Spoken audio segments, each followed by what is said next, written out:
킹 제임스 성경의 사중 우수성 가운데 네 번째입니다. 킹 제임스 성경 신학의 우수성. 자, 성경 역본들 번역이 달라지면은 역시 교리가 바뀐다고 했죠. 그래서 역본들에 따라서 제각기 다양한 신학적인 입장이 나올 수가 있다는 겁니다. 여러 다양한 역본들이 나오더라도 신학에 그것이 영향을 주느냐, 우리가 믿는 교리에 영향을 주느냐, 일부 학자들은 번역본과 교리는 관계가 없다라고 이야기합니다. 근데 샤프 같은 학자는 성경 가운데서 의미에 영향을 주는 부분은 400군데에 불과하다. 근데 그 중에 실제로 중요하다고 볼 수 있는 구절은 50개인데 이 50개로 인해서 우리의 믿는 바가 달라지지는 않는다고 이야기합니다. 탈봇은 최근 현대 역본일지라도 근본 교리는 조금도 바뀌지 않는다고 주장합니다. 라이스의 경우 번역본들 간의 차이는 극히 미미하며 사소한 것들이라고 이야기합니다. 따라서 우리는 현대 역본들에서도 교리, 사건, 명령, 권면 이런 것들이 빠진 것이 없다라고 주장을 합니다. 건들이라는 학자는 비록 눈에 띄는 문제점들이 좀 남아있긴 하지만 그렇다고 해서 그것들이 어떤 교리나 우리가 받은 거룩한 명령들에 영향을 주지는 않는다고 말합니다. 피커링은 본문 번역들 간의 결정적인 차이점들은 상대적으로 적으며 따라서 기독교의 핵심 교리가 영향을 받는 일은 거의 없다라고 주장을 합니다. 그러나 성경 말씀은 뭐라고 이야기합니까? 디모데후서 3장 16절에서 모든 성경은 하나님의 영감으로 주신 것이라고 했습니다. 모든 성경 기록이 하나님의 영감으로 주신 것으로 이것은 교리와 책망과 바로잡음과 의로 교육하기에 유익하다고 했어요. 성경 말씀에서 교리가 나옵니다. 성경 기록에서 교리가 나옵니다. 기록이 달라지면 자연히 교리가 바뀔 수밖에 없습니다.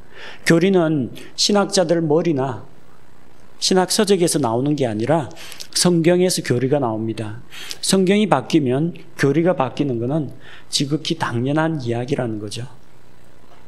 시편 11편 3절에 기초들이 무너지면 의로운 자들이 무엇을 할 수 있으리요? 이렇게 시편 기자가 이야기합니다. 우리의 기초가 무엇입니까? 우리의 믿음의 기초는 이 성경 말씀입니다. 성경 말씀이라고 하는 이 견고한 기초 토대가 무너지면 우리가 할 수 있는 것은 아무것도 없다는 겁니다. 우리 믿음의 근간이 무너집니다. 말씀 위에 우리의 믿음 교리가 세워져 있는데 말씀이 무너지면 우리의 믿음과 교리가 다 바뀔 수가 있다는 겁니다. 그래서 현대 역본들이 하나님의 말씀을 소홀하게 다루고 동적 일치 기법을 사용해서 번역함에 따라서 어떠한 신학적 오류가 발생했는지를 살펴보도록 하겠습니다. 첫 번째는 하나님에 대한 교리. 제일 중요한 게 삼위일체 교리죠. 성부 하나님, 성자 예수님, 성령님. 이 세 분이 한 하나님이 되신다는 그 교리가 요한일서 5장 7절에 나옵니다. 하늘에 증언하는 세 분이 계시니 곧 아버지와 말씀과 성령님이시라. 또 이 세 분은 하나이시니라. 분명히 세 분이 한 하나님을 이룬다라는 것이 나와 있습니다. 현대 역본들에는 이 구절이 없습니다. 그러나 하나님께서 보존해 주신 말씀에는 분명히 이 교리가 들어 있습니다. 이 구절을 제외하면은 성경 어디에도 삼위일체에 대해서 직접적으로 언급하는 구절은 사실상 없습니다. 곧 마귀가 삼위일체의 교리를 무너뜨리려면 요한일서 5장 7절을 삭제하는 것은 필수적인 과정이라는 거죠. 자, 삼위일체 교리가 있느냐 없느냐 상당히 중요한 문제입니다. 교회에 대해서 요한계시록 2장 15절에 이와 같이 내게도 니골라당의 교리를 붙잡는 자들이 있거니와 내가 그것을 미워하노라. 현대 역본에는 내게도 니골라당의 교리를 붙잡는 자들이 있다라는 것에서 구절이 끝납니다. 내가 그것을 미워하노라라는 구절은 빠져 있습니다. 니골라라는 말은 니카오, 정복하다, 지배하다, 나이키, 니케, 똑같은 말입니다. 예, 정복하다라는 이야기입니다. 그 다음에 라오스라는 말이 사람이란 뜻이에요. 백성, 국민, 사람. 니콜라라고 하면은 백성들을 지배하고 다스리는 그런 사람들을 이야기하는데, 교회 안에 그 당시에 니골라당이 들어왔다는 겁니다. 성직자 계급 제도가 시작되었다는 걸 이야기합니다. 모든 성도가 하나님 앞에서 평등한 게 아니라 너는 평신도, 나는 특별성도, 성직자, 이런 식으로 계급이 나뉜다는 겁니다. 그런데 예수님께서는 그것을 미워한다라고 했습니다. 만약 내가 그것을 미워한다란 말이 없으면 니골라당의 교리를 붙잡는 자들이 있다, 교회에 그런 일들이 있다, 현상에 대한 서술로 끝날 겁니다. 그러나 우리 주님께서 바로 교회 안에는 성직 계급 제도가 있어서는 안 된다라는 걸 이야기하고 있어요. 로마 가톨릭 사본들에서는 이 구절을 삭제했습니다. 왜? 자기들이 지금 사제, 주교, 추기경, 교황, 이 계급제도 만들어 놨는데 예수님이 그거 미워한다라고 하면 자기들 계급제도 부정해야 되지 않습니까? 자, 그런 이유로 인해서 이 구절이 이 중간에 들어있는 이 부분이 삭제가 된 겁니다. 현대 역본에는 이 내용이 나오지 않습니다. 왜?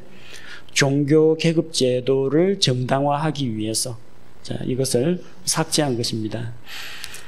자, 천사론에 있어서 누가복음 4장 8절 예수님께서 마귀에게 시험을 받으신 대목입니다. 예수님께서 그에게 응답하여 이르시되, 자, 마귀가 어떻게 했습니까? 예수님에게 높은 산에 데리고 가서 세상 모든 만국의 영광을 보여주고 내게 엎드려 경배하면 이 모든 것을 내게 주겠다고 이야기합니다. 그런데 예수님께서 사탄아, 너는 내 뒤로 물러가라. 기록된 바 너는 주 내 하나님께 경배하고 오직 그분만을 섬길지니라 하였느니라 하시더라. 사탄아, 너는 내 뒤로 물러가라라는 이 표현이 현대 역본에는 나오지 않습니다. 사탄아, 너는 내 뒤로 물러가라, 이거 우리 기억으로는 어디에만 나오는 표현이에요? 가이사랴 빌립보 고백할 때 베드로가 예수님 십자가에 달리시면 안 됩니다 하고 이야기하니까 사탄아 내 뒤로 물러가라, 그때 한 번 하신 걸로 나와 있죠. 그런데 누가복음에도 이 표현이 나옵니다. 현대역본에서는 이 부분을 삭제했습니다. 예수님께서 이 사탄의 권세에 대해서 사탄과 협상을 하는 게 아니라 직접적으로 꾸짖고 명령을 내릴 수 있는 그런 위치에 있다라는 것을 보여주는 말씀입니다. 예수님하고 사탄이 맞붙어서 경쟁하는 거 아닙니다. 예수님은 창조주 하나님이시고 사탄은 예수님하고는 상대가 안 되는 이 창조물이에요. 사탄의 이 스파링 상대는 미카엘 천사장이지 예수님이 아닙니다. 사탄은 신급이 아니에요. 창조물입니다. 창조된 존재, 하늘에 있는 영적인 존재, 그룹 출신이 바로 사탄입니다. 그래서 예수님이 마음대로 명령을 내리시고 꾸짖고 책망하는 게 가능하다는 겁니다. 자, 성경론에 있어서 하나님의 말씀을 이 현대 역본들은 어떻게 다뤘느냐? 마가복음 16장 9절에서 20절에 보면은 마가복음의 마지막 12개의 구절이 나옵니다. 이 12개의 구절은 예수 그리스도의 부활 이후에 이 승천에 대해서, 부활 승천에 대해서 다루고 있습니다. 예수님께서 주의 첫날에 일찍 일어나시고 그리고 어떻게 하셨어요? 마리아에게 처음으로 나타나시고 또 다른 사람들에게 엠마오 마을로 가는 두 제자에게 나타나시고 그리고 그들에게 복음을 선포하라. 온 세상에 가서 모든 창조물에게 복음을 선포하라 하시면서 하늘로 올려가시고 하나님 오른편에 앉으시고 이런 내용들이 전부 다 삭제당했습니다. 현대역본에는 이 구절이 없습니다. 개역 성경에는 어떻게 되어 있냐? 괄호로 처리해놨습니다. 그래놓고 그 아래쪽이 뭐라고 되어 있습니까? 가장 오래된 사본에는 원래 이 구절이 없었다라고 이야기합니다. 그럼 뭘 말합니까? 가장 오래된 사본, 바티칸 사본에는 이게 없었다는 이야기예요. 마치 이게 원래는 없는데 현대에 들어와가지고 추가된 것으로 이야기를 하는데 원래 이 구절이 있어야 정상입니다. 만약에 이게 없으면 어떻게 돼요? 마가복음 16장 8절에서 끝이 납니다. 그들이 떨며 놀라서 급히 나와 돌무덤에서 도망하고 두려워서 아무에게 아무 말도 하지 못하더라. 예수님의 몸이 사라졌다. 실종 미스테리. 그걸로 성경이 끝납니다. 다른 복음서하고 비교해봐요. 마태, 누가, 요한복음에 다 예수님 부활하시고 복음 전하란 명령 주시고 부활 승천하신 거 다 기록되어 있습니다. 근데 마가복음에만 이게 빠질 이유가 없다라는 거죠. 자, 마가복음의 마지막 12구절 이것을 통째로 삭제했습니다. 요한복음 7장 53절에서 8장 11절 간음하다가 붙잡힌 그 여인에 대해서 예수님께서 다루시는 이 내용에 대해서 마찬가지입니다.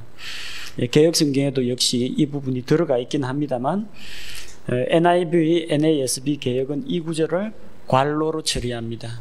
원래 없었는데 나중에 누가 덧붙였다라고 주장을 합니다.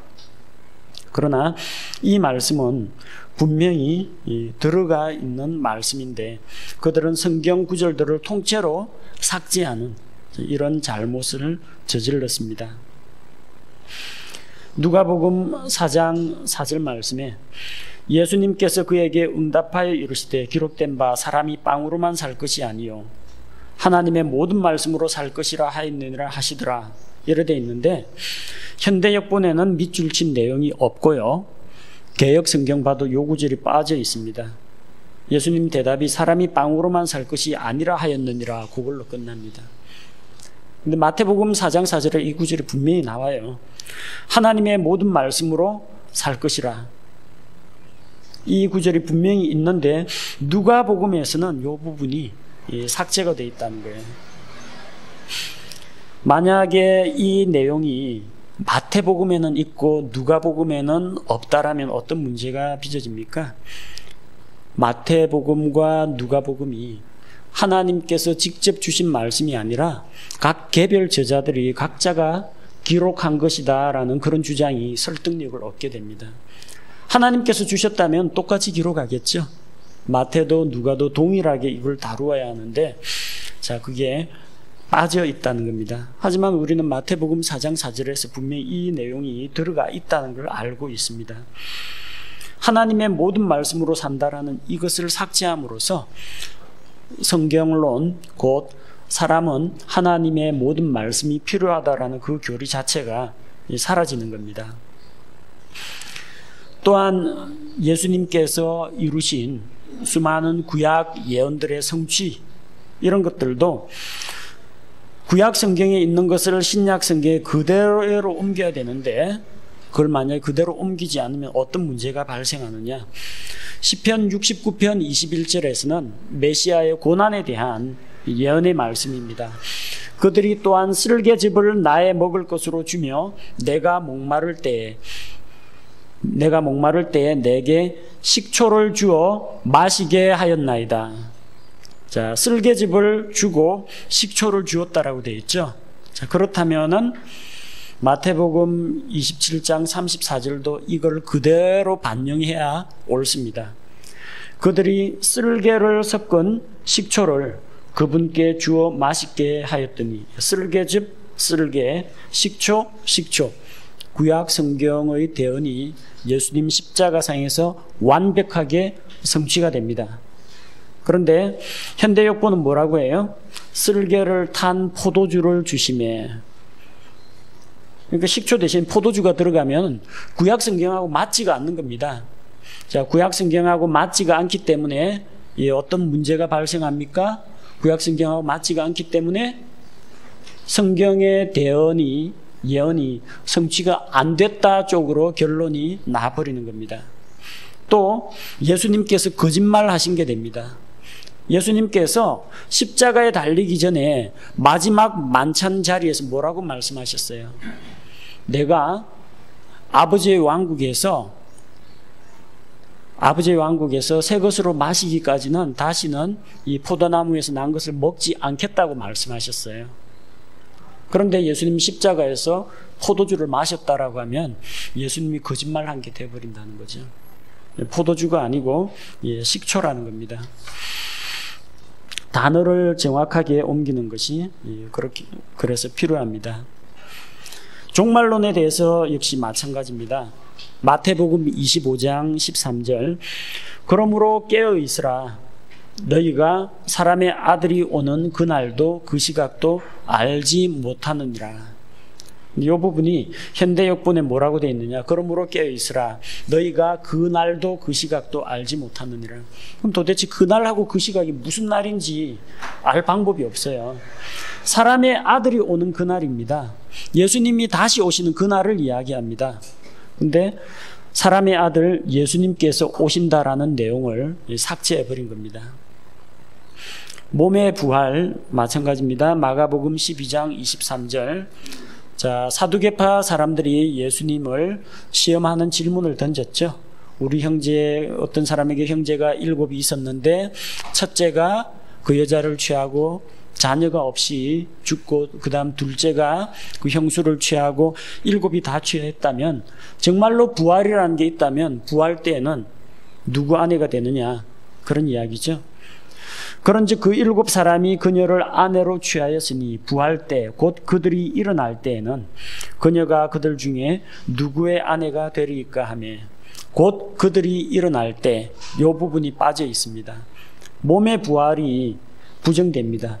막연하게 부활 때 하니까 이게 영적인 부활을 이야기하는 것인지 몸의 부활을 이야기하는 건지 알 수가 없어요. 부활이라는 것은 그들이 일어난다는 겁니다. 시체가 되어서 누워있던 그 자들이 다시 일어난다는 것, 몸을 입고 무덤에서 일어나는 걸 이야기합니다. 몸의 부활이 반드시 있는데 그 몸의 부활을 부정하는 그런 결과가 빚어집니다. 골로새서 3장 6절 이것들로 인하여 하나님의 진노가 임하느니라. 현대역본은 그렇게 되어 있어요. 이것들로 인하여 하나님의 진노가 불순종의 자녀들에게 임하느니라. 하나님의 진노는 누구에게 임합니까? 죄인들, 하나님께 불순종하는 자, 복음에 순종치 않는 자들에게 임합니다. 막연하게 하나님의 진노가 임한다라고 하면 하나님께서 함부로 사람들에게 믿는 자나 믿지 않는 자나 가리지 않고 진노하신다. 그렇게 되어버리죠. 하나님의 진노의 대상이 누구인지 분명히 알아야 됩니다. 곧 마지막 날에 누가 하나님의 진노를 7년 동안 당하게 됩니까? 구원받은 성도가 아니라 복음을 거부하고 불순종한 그들이 고난당한다는 거예요. 만약 이 구절이 잘못되어 있으면 하나님의 진노가 모든 사람에게 임하기 때문에 그리스도인도 7년 대환란 가운데 들어가야 된다. 그런 이야기가 나오게 됩니다. 로마서 14장 10절 우리가 다 그리스도의 심판석 앞에 서리라. 그리스도의 심판석이 있습니다. 신약교회 성도들이 부활하고 몸이 변해서 휴거가 된 다음에 예수 그리스도 앞에서 자기가 몸 안에 있을 때 행했던 것에 따라서 회개 보고를 하게 됩니다. 잘한 것도 있고 잘못한 것도 있고 칭찬과 보상을 받기도 하고 책망을 받고 보상의 손실을 당하기도 합니다. 그래서 우리 믿는 자들이 그리스도의 심판석 앞에 선다라고 이야기했는데 현대역본 개혁성경에 뭐라고 이야기합니까? 우리가 다 하나님의 심판석 앞에 서리라. 하나님의 심판석은 어디에 나오느냐? 요한계시록 20장에 큰 흰 왕좌 심판, 백보자 심판에서 나타납니다. 믿는 자들이 다 백보자 심판 들어가 버리면 어떡합니까? 그 자리는 형벌을 내리는 죄에 대한 심판 자리입니다. 그러나 그리스도인 구원받은 자들은 하나님의 심판대에 서는 게 아니고요, 그리스도의 심판석 앞에 섭니다. 자, 이 그리스도 하나님 서로 바꿔놓으면 믿는 자들이 나중에 죄 문제로 심판받아가지고 불호수 들어간다는 그런 이야기가 나올 수가 있습니다. 구원의 영원한 안전 보장이 성립이 안 됩니다.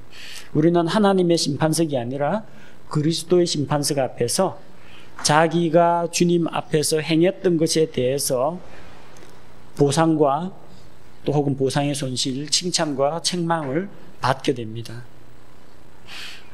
자, 구원론, 예수님이 우리 죄를 대신해서 대신 속죄하셨습니다. 고린도전서 5장 7절, 유월절 어린 양 곧 그리스도께서 우리를 위하여 희생물이 되셨느니라. 베드로전서 4장 1절, 그러므로 그리스도께서 우리를 위해 육체 안에서 고난을 당하셨은즉. 자, 이 우리를 위해라는 것이 현대 역본에는 삭제되어 있습니다. 그리스도께서 고난을 당하셨고 그리스도께서 희생물이 되셨다. 누구를 위해서요? 이게 없으면 예수님들이 종교 지도자들과 정치가들의 모함을 받아가지고 고난당하고 그냥 죽었구나. 우리 죄를 대신 속죄하기 위해서라는 말이 빠져버리면 그냥 예수님의 십자가의 죽음이 우연이라든지 아니면 그 당시에 어떤 종교 집단하고의 갈등으로 인해서 예수님이 죽임을 당하신 것처럼 되어버린다는 겁니다. 요한일서 1장 7절, 만일 우리가 빛 가운데 걸으면 우리가 서로 교제하고 또 그분의 아들 예수 그리스도의 피가 모든 죄에서 우리를 깨끗하게 하느니라. 개역성경에는 뭐라고 되어 있어요? 만일 제가 빛 가운데 계신 것 같이 만일 우리가 빛 가운데 걸으면 우리가 서로 사귐이 있고 또 그 아들 예수의 피가 하고 예수 그리스도의 피가, 자, 그리스도가 사라져 버렸어요. 자, 예수님께서는 하나님께서 보내신 메시아 그리스도가 되신다라는 그런 사실을 빼버리고 그냥 예수라고 이야기하면 요한 1서에 기록될 그 당시에 나왔던 영지주의자들의 그런 입장, 예수님은 하나님께서 사람의 몸으로 오신 것이 그냥 아니라는 그런 주장이 되어버립니다. 예수라는 것은 사람의 이름입니다. 그리스도라는 것은 하나님께서 보내신 메시아 구세주라는 이야기입니다. 그분이 행하실 공적인 직분에 대한 명칭인데 단순히 예수의 피, 이것과 예수 그리스도의 피는 의미가 달라진다는 거죠. 구원받으려면 어떻게 해야 됩니까? 믿음으로 구원을 받습니다. 누구를 믿어야 합니까? 예수님을 믿어야 합니다.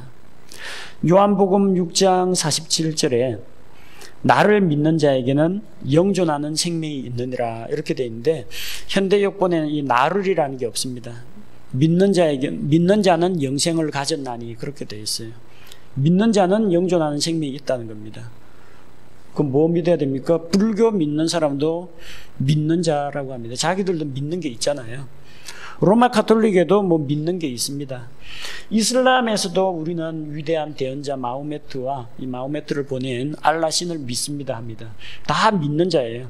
믿는 자는 다 영생을 가졌다고 하면 세상 모든 종교에도 그 종교에 대한 믿음만 있으면 구원받는다라는 그런 교리가 성립하게 됩니다. 그러나 성경은 나를 믿는 자에게, 하나님의 아들 예수 그리스도를 믿는 자에게만 구원이 있다라는 걸 이야기합니다. 구원의 대상이 중요합니다. 로마서 1장 16절, 내가 그리스도의 복음을 부끄러워하지 아니하노니. 그런데 개역성경에 뭐라고 되어 있어요? 현대역본에 내가 복음을 부끄러워하지 아니하노니. 이 복음은 그리스도의 복음입니다. 예수 그리스도를 삭제함으로써 이것이 무엇을 가리키는 복음인지, 복음도 성경에 여러 가지가 있어요. 왕국의 복음이 있고요. 하늘의 왕국이 선포되는 왕국의 복음이 있고 예수 그리스도의 은혜의 복음이 있고 또 영존하는 복음이 있고 또 거짓 복음, 다른 복음도 있습니다. 그 가운데 뭘 이야기하는 건지 알 수가 없죠. 이 복음은 예수 그리스도를 통해서 주신 그리스도의 복음, 하나님의 은혜의 복음이라는 것을 삭제해버린 것입니다. 다음 예수 그리스도에 대한 기독론. 예수 그리스도께서는 하나님이시기 때문에 하나님은 온 땅에 충만하신 분입니다. 공간의 제약을 받지 않으시는 분입니다. 요한복음 3장 13절에 보니까 하늘로부터 내려온 자 곧 하늘에 있는 사람의 아들 외에는 아무도 하늘에 올라가지 아니하였느니라. 자, 하늘로부터 내려오신 하나님의 아들 예수 그리스도 위에는 아무도 하늘에 올라가지 않았습니다. 올라간 사람 에녹과 엘리야는 올라간 게 아니라 채여 올림을 당했습니다. 마음대로 왔다 갔다 하신 분은 예수님밖에 없어요. 그 의미가 한 가지 있고요. 또 하나는 하늘로부터 내려온 자. 자, 예수님은 하늘로부터 내려온 자 맞죠? 그런데도 불구하고 곧 하늘에 있는 사람의 아들. 하늘로부터 내려왔으면 땅에만 있어야 정상인데 곧 하늘에 있는이라고 현재 시제로 또 표현되어 있습니다. 이걸 뭘 말합니까? 하나님께서는 공간의 제약을 받지 않으시는 분이라는 겁니다. 예수 그리스도는 하나님처럼 편지하시는 분입니다. 하늘로부터 내려와 계시며 또한 하늘에 있는 사람의 아들이라고 이야기했습니다. 예수님께서는 사람의 몸을 입고 오신 하나님입니다. 요한일서 4장 3절에서 예수 그리스도께서 육체 안에 오신 것을 시인하지 아니하는 영마다 하나님께 속하지 아니하였나니. 근데 현대 역보는 예수를 시인하지 아니하는 영마다 하나님께 속하지 아니하였나니 이렇게 이야기합니다. 예수를 시인하지 않는 자, 예수님을 시인하지 아니한 자, 시인하는 자. 그 당시에도 예수님을 시인하는 자들이 있었어요. 근데 영지주의자들은 예수님이 육체 안에 오신 것을 시인하지 않았어요. 예수님은 인정하지만 예수님이 육체 안에 오신 것을 인정하지 않았어요. 왜냐하면 이 사람들은 플라톤의 그 이원론 사상을 받아들여 가지고 영은 거룩하고 의로운 것이라고 생각합니다. 그 다음에 인간의 육신은 그 자체가 그냥 죄악 덩어리이다. 영과 육을 서로 나누어서 생각했어요. 그러다 보니까 거룩하신 하나님께서 어떻게 이 죄 많고 하찮은 인간의 몸에 거할 수 있느냐? 그건 불가능하다. 따라서 예수님은 그냥 영으로 사람에게 나타나셨고 어떤 헛개비와 같은 껍데기만 가졌고 실제 그게 사람의 몸이 아니라고 주장을 했어요. 영적인 것은 거룩하고 좋은 거, 육적인 건 다 나쁜 거라고 했기 때문에. 그러나 예수님께서는 사람을 대신하여 피 흘려 죽으시기 위해서 천사의 본성을 취하지 않고 아브라함의 씨와 같이 사람의 본성을 취하셨습니다. 사람의 몸, 피 흘려 죽고 배고프고 목마르고 눈물 흘릴 수 있는 그런 몸을 취하신 겁니다. 그리스도께서 육체 안에 오신 것을 성경이 분명히 보여줍니다. 자, 예수 그리스도께서 육체 안에 오신 것을 시인하지 아니하는 영은 하나님께 속하지 아니했다고 했습니다. 따라서 요한일서 4장 3절에서 그리스도께서 육체 안에 오신 것을 이 부분을 삭제한 현대 성경 번역자들은 하나님께 속하지 않았다는 이야기하고 똑같은 거예요. 자기들이 하나님께 속하지 않았기 때문에 예수님이 몸을 입고 세상에 오신 것을 이제 부정하는 겁니다.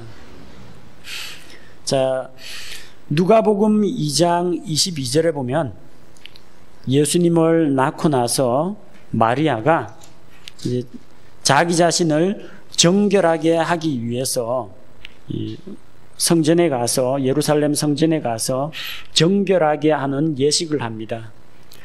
또 모세의 율법에 따라 그녀를 정결하게 하는 날들을 채우며 여자가 아이를 낳으면 몸에서 유출이 있으면 부정합니다. 아이를 낳으면 33일 동안 부정합니다. 누가요? 여자가 부정합니다. 그래서 정결하게 하는 그런 기한이 되면은 성전에 가서 그녀 자신이 하나님 앞에 희생 헌물을 드리고 정결하게 하는 그런 시간을 가져야 됩니다.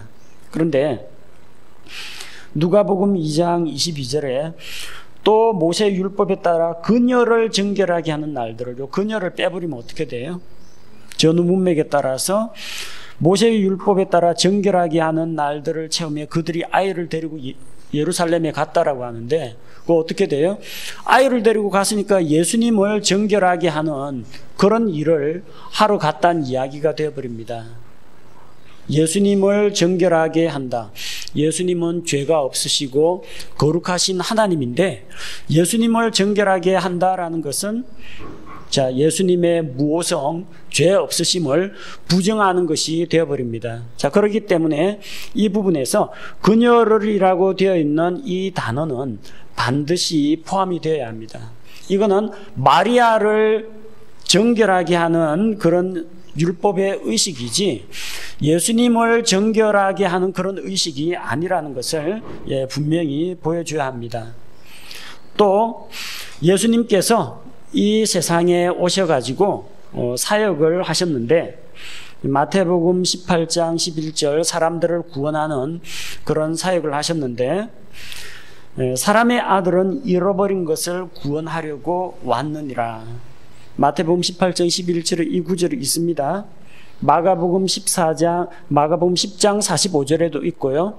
누가복음 19장 10절에도 이 구절이 들어가 있습니다. 잃어버린 것을 찾아서 구원한다라고 했는데, 현대 역본들에는 이게 없고 한글 번역본에도 이 구절이 없음으로 처리가 되어 있습니다. 예수님께서는 잃어버린 사람들을, 잃어버린 바 된 사람들을, 길 잃은 양들을, 각기 제 길로 가버린 그런 고집스러운 양들을 되찾으려고 구원하려고 오셨습니다. 근데 예수님께서 우리에게 오신 그 목적, 그분의 사역 자체를 부정해버리는 그런 결과를 빚게 됩니다. 예수님은 살아계신 하나님의 아들, 영원토록 계시는 하나님이십니다. 요한계시록 5장에 보면은 이 네 짐승이 나옵니다. 하나님의 왕좌를 호위하고 있는 네 짐승이 나옵니다. 아마도 그룹들로 생각이 되는데, 이 네 짐승이 이르되 아멘하고 구속함을 받은 24 장로가 엎드려서 영원 무궁토록 살아계시는 그분께 경배하더라. 예수 그리스도에 대해서 경배하는데, 개역성경에는 24 장로가 엎드려 그분께 경배하더라, 이걸로 끝납니다. 영원 무궁토록 살아계시는 예수님을 인정하지 않는 겁니다. 예수님은 하나님의 아들이시며 예수님 자신이 하나님이십니다. 따라서 영원 무궁토록 살아계시는데, 예수 그리스도가 앞으로 전에도 계셨고 지금도 계시고 앞으로도 영원토록 계신다라는 그런 사실을 부정하는 겁니다. 우리 잘 아는 빌립보서 4장 13절 있죠? 개역성경으로 많이 외웠을 겁니다. 내게 능력 주시는 자 안에서 내가 모든 것을 할 수 있느니라, 그렇게 외웠죠. 그런데 이 구절이 정확하게는 나를 강하게 하시는 그리스도를 통해 내가 모든 것을 할 수 있느니라, 이게 바른 번역입니다. 내게 능력 주시는 자 안에서 내가 모든 것을 할 수 있다면, 내게 능력 주시는 자가 누굽니까? 성경 본문에 안 나타납니다. 그러니까 내게 능력 주시는 자가 어떤 초자연적인 존재가 될 수도 있고, 어떤 마귀의 영향력일 수도 있고, 뭐 이방 종교일 수도 있고, 나 자신일 수도 있는 거예요. 나는 누구를 통해서 강하게 되고 누가 나에게 능력을 주느냐가 중요합니다. 그런데 킹 제임스 성경에는 나를 강하게 하시는 그리스도를 통해, 내게 능력 주시는 자는 그리스도라는 것, 나를 강하게 하시는 분이 그리스도라는 것을 분명히 밝히고 있습니다. 근데 군데군데 많은 현대 역본들은 예수님의 피를 삭제해버리고 그리스도라는 칭호를 빼버리고 예수님이 하나님으로서 신성을 가진 존재라는 것을 빼버린다는 겁니다. 자, 그래서 이 말씀 역시 우리가 정확하게 기억하고 정확하게 암송하는 것이 필요합니다. 요한복음 9장에 보면은 날 때부터 눈이 멀었다가 예수님을 만나서 눈을 뜨게 된 그 소경의 이야기가 나옵니다. 그는 예수님께서 자기 눈을 뜨게 하신 것을 바리새인들 앞에서 간증을 하다가 결국 유대교에서 출례를 당했습니다. 쫓겨났어요. 동족의 보호를 받지 못하고 유대인 공동체에서 추방을 당했습니다. 예수님이 그를 이제 만나십니다. 예수님께서 사람들이 그를 내쫓았다는 걸 들으시고 그를 만나서 그에게 물어보십니다. 내가 하나님의 아들을 믿느냐? 예수님 소경의 눈을 뜨게 하신 그 하나님의 아들을 믿느냐 하는 겁니다.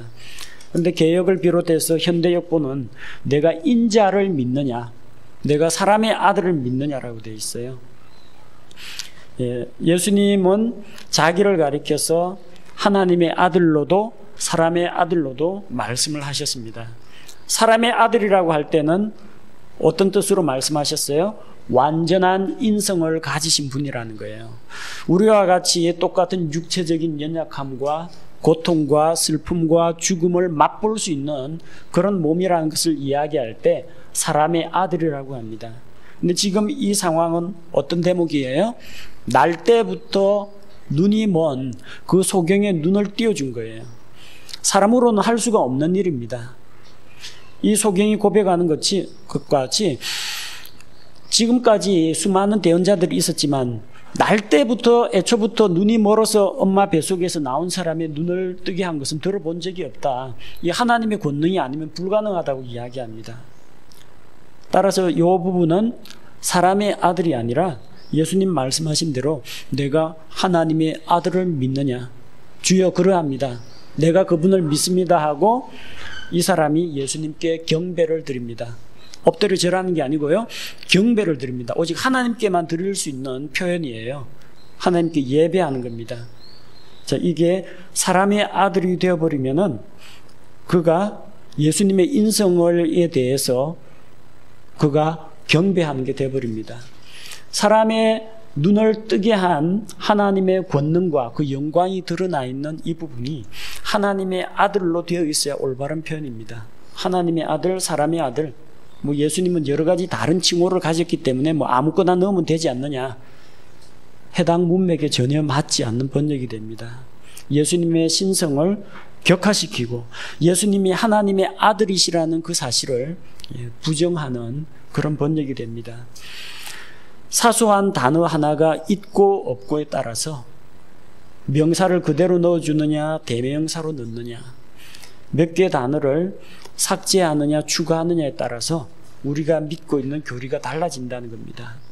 현대 역본들은 성경 말씀을 있는 그대로 번역하지 않고 동적일치기법에 따라 자기들 나름대로 삭제하기도 하고 추가하기도 하고 단어를 다른 걸로 바꾸기도 함에 따라서 수많은 신학적인 오류, 교리적인 문제점들을 일으켰습니다.